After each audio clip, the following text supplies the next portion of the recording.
மகாவிஷ்ணுவின் தசாவதாரங்களில் இந்த ராம அவதாரம் மிக மிக முக்கியத்துவம் வாய்ந்தது.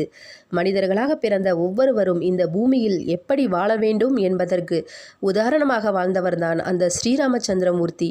தர்மத்தின் வழியில் சென்று அதர்மத்தை எப்படி அழிப்பது, ஒரு நாட்டை ஆளக்கூடிய அரசன் எப்படி இருக்க வேண்டும், பெரியவர்களை எப்படி மதிக்க வேண்டும், உடன் பிறந்தவர்களை எப்படி மதிக்க வேண்டும், கட்டிய மனைவியை எப்படி நடத்த வேண்டும், எதிரியை கூட எப்படி நண்பனாக பார்க்க வேண்டும், இப்படியாக இந்த பூமியில் ஒரு மனிதன் எப்படி நல்ல மனிதனாக வாழ்வது என்பதை நாம் ஸ்ரீராமரிடமிருந்து தான் கற்றுக்கொள்ள வேண்டும். இவ்வளவு சிறப்புகளை கொண்ட ஸ்ரீராமர் அவதரித்த தினத்தையே நாம் ராமநவமியாக கொண்டாடுகின்றோம். ராமநவமி விழா ஏப்ரல் 17ஆம் தேதி அன்று கொண்டாடப்படுகின்றது.